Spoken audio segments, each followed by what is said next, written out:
Hey y'all, this is A Music. I've been making videos on Another Eden for a few months now, and I've been thinking about how to actually make something a little more useful for the general public, and I decided to make a video on how to Another Force as good AF. And what we're going to use today is an example here from a video I put up a few days ago. It's the Claude NS Tempered Manifest battle versus my Kaleido Thunder team, which I've been calling Thunder Rockets. And, these videos, they're a lot of fun to see. I remember when I started being in awe of them, but I had no idea what was going on. And I just want to demystify it a little bit, break it down, get into the details of how to make a better Another Force, which I think can be a little daunting at first, but once you get into it, it's actually a lot of fun.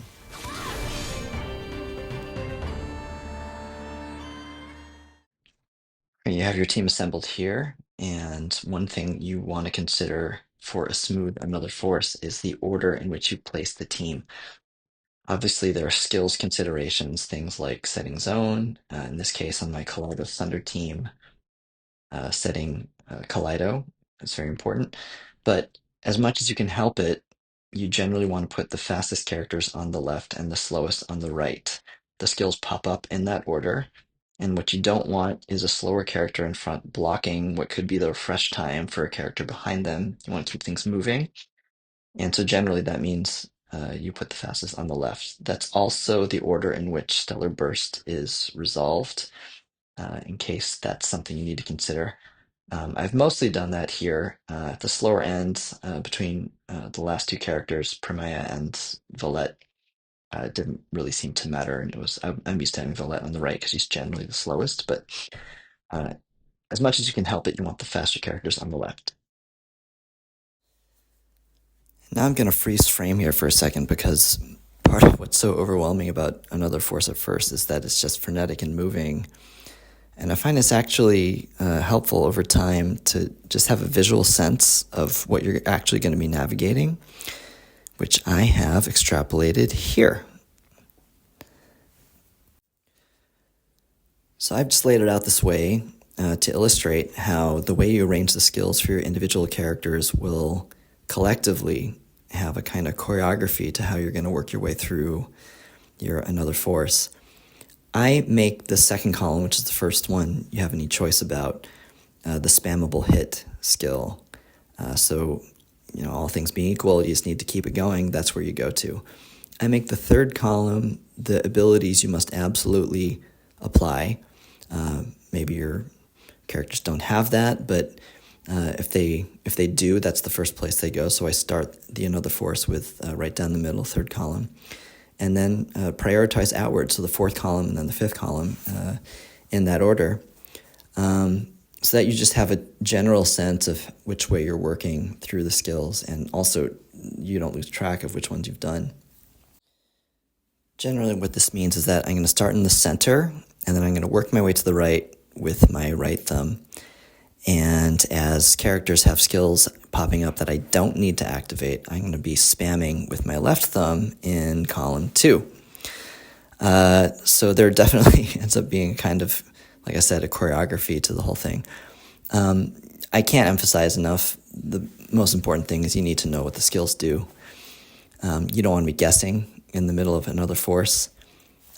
Any time you're spending thinking about it is time ticking away. You could be just doing something. Oftentimes it's better just to do something than to stop and think about it. With some practice, of course, you don't actually need to think about it. Your hands just kind of take care of it for you. Here's an example of a skill that I had no idea what it did because the only time you can read about it is during Another Force. But in this particular sequence, Primaya is going to Radical Awaken Thunder Zone. And then all the characters underneath their natural skills, so Great Nakoko or the Lunatics, they have the option to stack 2 Resonance Pierce onto that zone and also give a little Thunder attack, which will keep the Another Force going. This is very important because in order to activate Valet's Dialysi skill on the far right, she needs 10 resonance stacks to max out her Dedomena stacks. I don't know if I'm pronouncing these things correctly. So how do you do that? There's only 4 characters. Alma AS has Lunatic Copy, so when you activate this underneath her Lunatic, she will do it twice. You'll get 10 stacks. Then you can click on Valet's skill to get her stacks. And assuming you have everything else going at that point, then you just go to town. I find it's also helpful just to have an idea of what it is you're actually trying to achieve in your T1 AF. Typically, you're going to apply all your buffs, all the skills you're going to need. I think with modern characters, if you have them all Stellar Awakened, you're going to want to get to that Stellar Burst bar and activate it during the Another Force to have access to those skills that only happen in Stellar Burst. That's also a good time to use slower moving skills, non-hit skills, things that would cost you time otherwise. And then after doing that, keep spamming, ideally to the point where you can fill that bar again. So going into T2, that Stellar Burst is waiting for you. So looking at the skills here, I just need to know what needs to happen when. Nikoko skills, I need to use all of them eventually. Alma in the second row there, I need the first 3 skills. Kaleidoscope I need in Stellar Burst. I don't need Elixir Ray. For Primea, I need the first 2, and Triple Barrier will happen in Stellar Burst. Multi-Beam doesn't really matter, but it hits, so it's okay. For Valette, I need all her skills, but I need them in a certain order. The 4th skill, Aphanismos, is her stellar skill. Dialysi, as I mentioned, can only happen once there are 10 resonance stacks.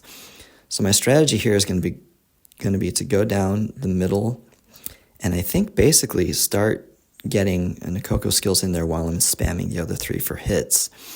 I'm going to do that until the Stellar Burst bar happens. I'm going to want to activate all of the stellar skills except for Nikoko. That one doesn't matter. And then for the rest of the Another Force, my priorities are to activate everyone's Lunatic, to get all those Pierce stacks by getting the auto recover skills on the left. Also to activate Nikoko's Great Nikoko, which I will do in Stellar Burst, and then coming out of it, Nekomata Observance, which will give Thunder Expose. And once the resonance stacks are up, then the last thing I need to do is Valet's Dialysi skill, which will max out her Dedomena stacks, which give her a lot more hitting power on her chains and her stellar skill.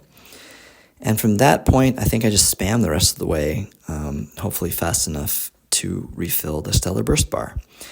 Here's what all that looks like.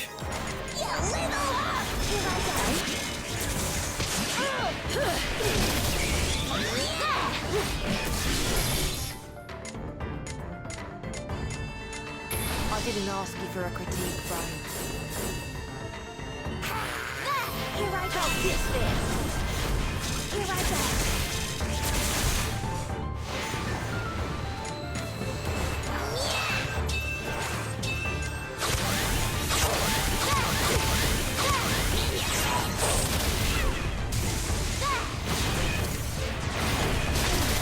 I forgot to mention that the most important thing in this particular challenge is to do it all without killing Claude, because it's important that he doesn't actually die in the first Another Force, otherwise he won't attack Alma, and you need him to attack Alma so she can counterattack.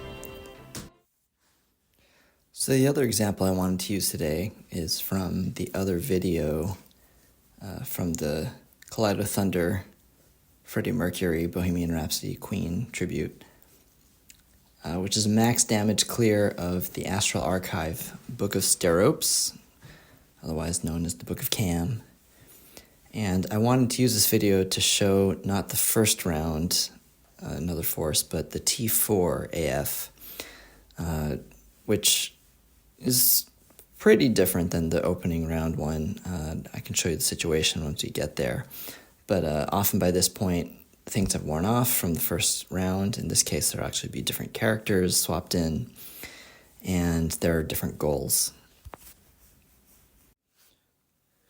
So as you can see here, Klughorn is swapped into the third slot for Shigure ES. We have the normal Thunder Rockets trio of Nikoko ES, Alma AS, and Valette AS on the 1, 2, and 4 slots. And we have a full AF bar ready to go.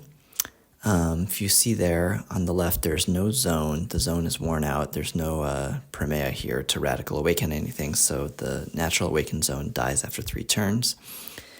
And the ES bar is empty under another force there, and you see with the big Roman numeral 4, it's going to take a heck of a lot of moves to get to a full EX activation for Nikoko, which is what we really want to maximize the damage on the other side. So what are we going to do? Let's take a look here. And we have the skills laid out the same way. So very similar to what we saw before, Nikoko and Alma are exactly the same. We have Klughorn in the third slot with his skills there, including the yellowed ones. And Valette at the bottom, we've swapped out Dialisi for Peleos Vronti, which is her zone establishing skill, because in this one, I knew we would need to establish zone.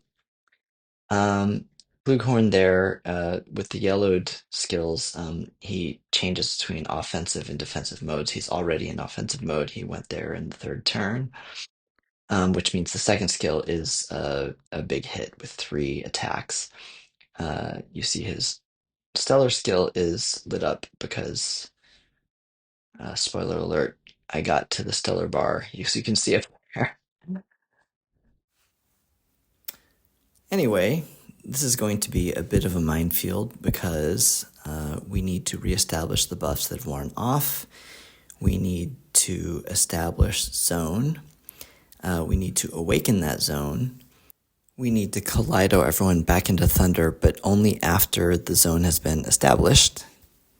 We need to get to a full stellar burst bar so you can burst it. You need to refill it again, and hopefully all of this is done quickly enough also to keep hitting so that you're going to refill the EX bar. At the top, it's a tall order. I would normally, of course, go right down the middle, but if I Kaleido without a zone, I know this picture shows a zone, but remember, we're not going to have one when we start. I'm going to turn everyone wind, which is not what we want. We want them thunder. So there's going to have to be a very specific order to this. I'm going to call it a choreography again.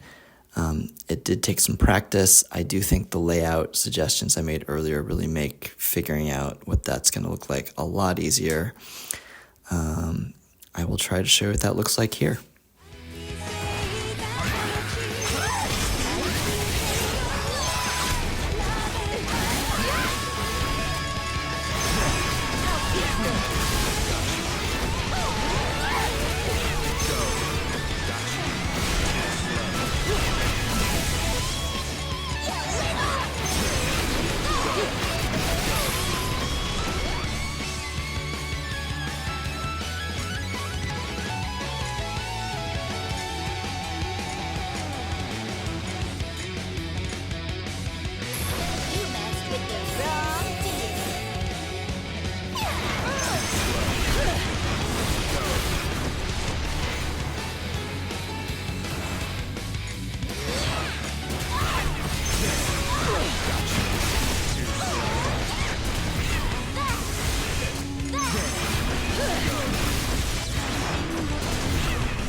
Alright, that's it. Thanks so much for watching. I hope this video was helpful. If it was, if you found it interesting, why don't you let me know in the comments. Let me know if there's something else you'd like to see. I'm an endgame player, so I'm looking for stuff to do. And we have a great community here, so let's keep it going. Cheers.